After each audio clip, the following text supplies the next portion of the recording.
Hey, how's it going, everybody? Welcome back to another episode of Beta Breakdown, and in this episode we're going to be looking at the new heroes that will be coming to the Clash of Knights event when it makes its second debut. Before we get to this video, if you haven't checked out Gemstone Legends yet, come check it out!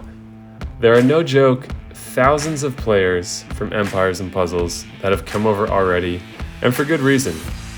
Simply put, it's a really fun game with some big advantages over Empires and Puzzles.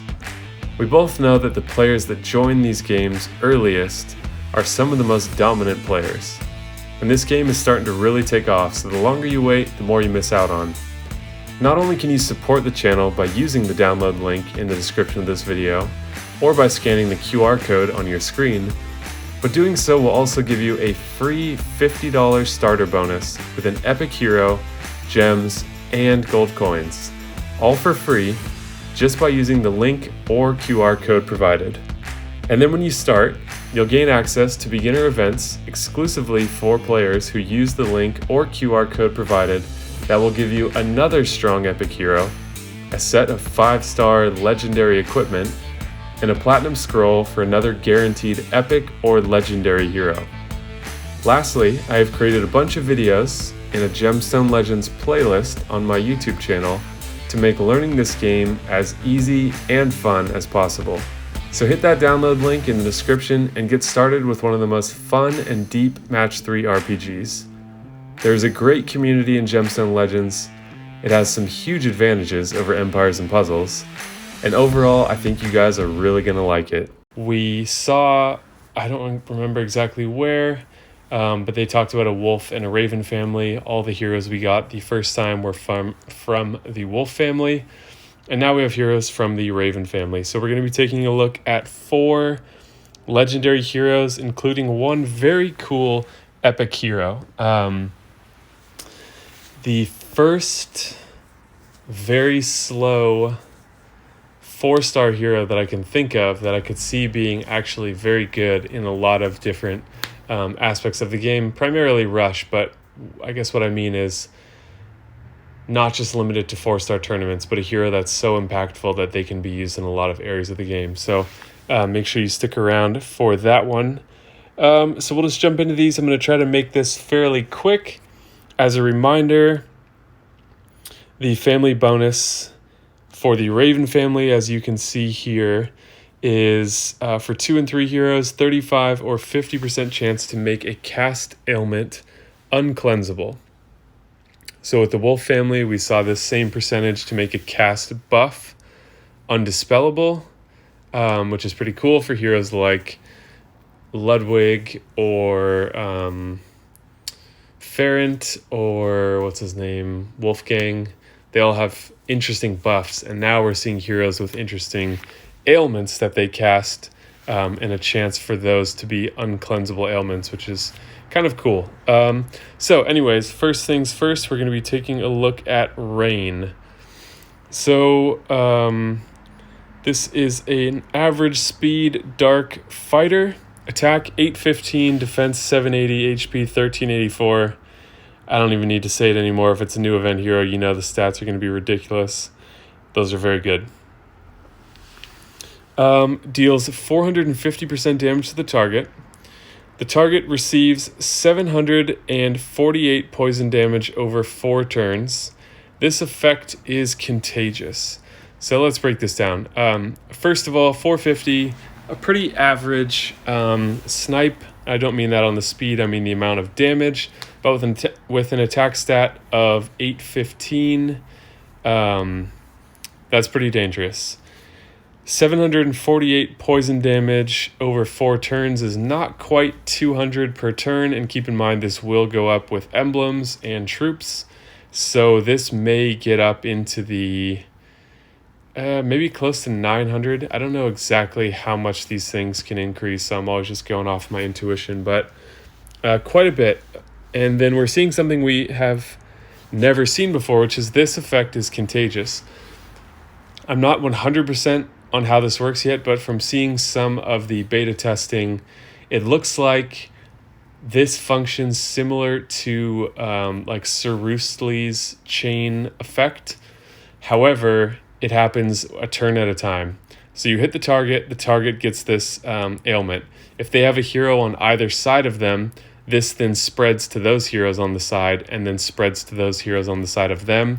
And I think as it spreads, say, the first turn you hit the target, they have it for 4 turns. The second turn, when it spreads, they're going to have it only for 3 turns, but the newly infected targets are going to have it for 4 turns. So all in all, a lot of damage output happening here, and this has the potential with other heroes from this family to be uncleansable, which is a huge amount of damage. This makes ailment protection heroes all that much more valuable if you're attacking this hero on on defense. But yeah, pretty cool. I like this. There's something new and novel to it. It's hard to say how. I mean, it seems very strong. I was gonna say it's hard to say how strong this is because we haven't seen an effect like this before. But if we think about average speed, it's easy to hit a target when the whole team is still left alive.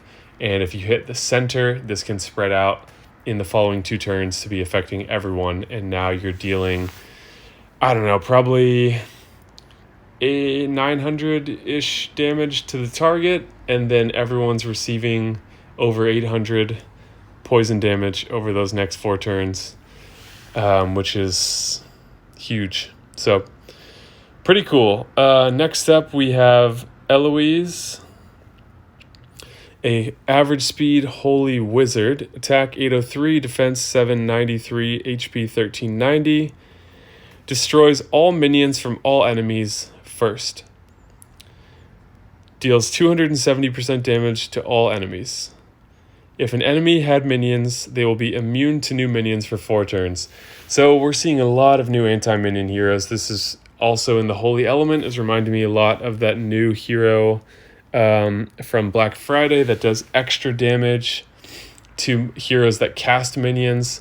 So it seems like they're really wanting to suppress the minion meta, or maybe they feel like that's one of the strongest metas, so we want to give people something to chase after to be dominant in that meta. But it probably means that with Season 5 coming pretty soon, probably in the next 2 to 3 months, this means that they probably have some sort of new hero type and new meta planned. Obviously, it will not be a sweeping change across the game because you have to get those heroes, but it will be a new part of the game.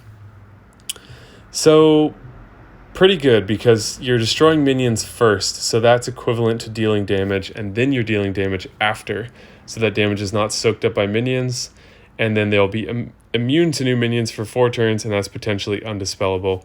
I don't think there are any heroes in the game that have minion immunity effects or an ailment that makes heroes immune to receiving new minions. I think it's just Bira and Kvasir.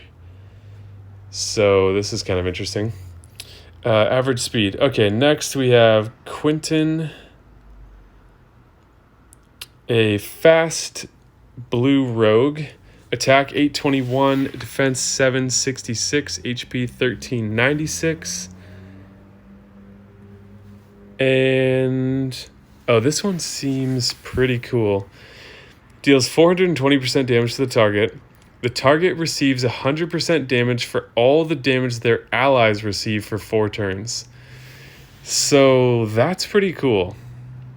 That allows you... So basically what that would look like, say you hit a hero that's like in the back of a formation and they can't get hit with tiles, and then you set off a massive cascade hitting other people, or you just use another hero to deal damage.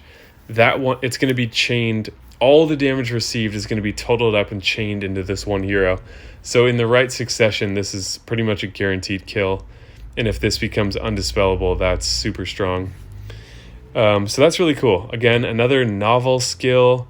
It's very strong. At least it's only to one hero, but it is cool. So I'm excited about that. Target receives 100% damage for all the damage their allies receive for 4 turns. I was trying to think if this has other potential applications. Obviously it wouldn't be good for Titans because there's only one enemy there, So this is best when there are multiple enemies. Like, it's kind of like giving shared damage, but only to one hero. So it's like the damage from 4 heroes are being funneled into one instead of all being shared equally. So this could be pretty good for events as well. If there's one, if you have a combo on one side of the screen, for example, you can chain this to the other side of the screen. So yeah, pretty cool hero. I like that there's some novelty happening. Next we have Luina, a average speed red ranger, attack 795, defense 799, HP 1400. Wow, the only one not over 800 attack, I think. Okay, this is the rush attack killer. Blocks talent skill activation for all enemies for 6 turns. Deals 260% damage to all enemies. So talent skill activation is purely emblems. Those are your talents. Anything in the emblem tree, like a cleric, rogue, any of those classes, those are the talents. So basically, if you use this in Rush, no clerics can mono shield, no fighters can revive, no rogues can dodge or evade. It just blocks any of those talents received from embleming heroes. 6 turns is quite a long time. So this is going to be a total meta hero for the players in the top 50. You know, if you can have multiple of these heroes, you can shut down a lot of those, or at least improve your odds of shutting down those really tough rush defenses, because all of those talents that are really good, like monk, cleric, those are the primary ones. It's really monk and cleric for the most part. In rush attack, so you'll be able to shut those down completely for 6 turns. This has nothing to do with special skill stuff. This is just talent skills, and then deals 260%. So let me know what you think of these. We're going to look at the 4-star hero next, but please share your thoughts below. To summarize for myself on these so far, I like the novelty aspect here. I like the interesting new mechanics. It kind of shows that they can come up with some new ideas. They seem strong but not broken. Maybe they've just lowered my threshold for what is ridiculous because of all the heroes that have come out lately. But I want to see what you guys think. So I'll be reading the comments for sure. Also, please hit that like button and subscribe right now before we look at this next hero. Couple quick clicks helps you support the channel. I really appreciate it. Thank you guys for doing that. It also helps people find the video as well. Just that whole YouTube algorithm thing really makes a big difference for the channel. So appreciate that. All right, we have Franz. So we have a very slow green Paladin. Attack 552, defense 682, HP 1519. Don't know what this would be. I don't know what this would be with full emblems. I think you get about 100 and I think maybe even 150 with the full Paladin path. I can't recall, but that'll be pretty tanky for a 4-star hero. And the effect that this hero has is very cool. So let's look at that. Deals 215% damage to all enemies. Okay. All damage all enemies receive is increased by 50% for 6 turns. All enemies are immune to new buffs for 6 turns. So that is a pretty cool rush attack hero. It's just amplifying the damage.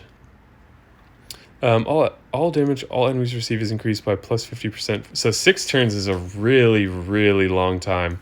This is a cool hero that I could see myself leveling multiple of if I can get multiple of this hero. Very little competition for Paladin emblems for me, so I could probably emblem up 2 of these, and that would be really fun in rush attack. Pretty solid damage, though the attack stat is very low, so that will probably be, I don't know, maybe in the 200s, if not a little bit lower than that, so something. But all damage all enemies receive is increased by 50% for 6 turns. That's pretty awesome. And then immune to new buffs is pretty awesome as well. That'll shut down those really annoying Leidenbrocks. That'll shut down the taunt kind of stuff that you see. So interesting to see that some of these heroes seem specifically geared for rush attack. The speed of this hero and that's mainly it for this one. The speed of this hero, very slow, is hard to use in most places. And the other one, blocking talent skills, really is a big deal in rush attack. So yeah, I'm kind of excited for this. I see a little bit more creativity in here. I don't see just like, you know, a sniper that does 600% damage or something where it's like the same mechanic we've seen time and time again, but simply stronger. There's some new stuff going on, and I like that. So let me know what you guys think of these heroes, which ones you think are strongest, which ones you do like, don't like. If you think any are too strong, I want to hear about all that kind of stuff. So I like reading those things in the comments. And again, please hit that like button and subscribe. Thank you guys so much for watching, and I will see you all in the next video.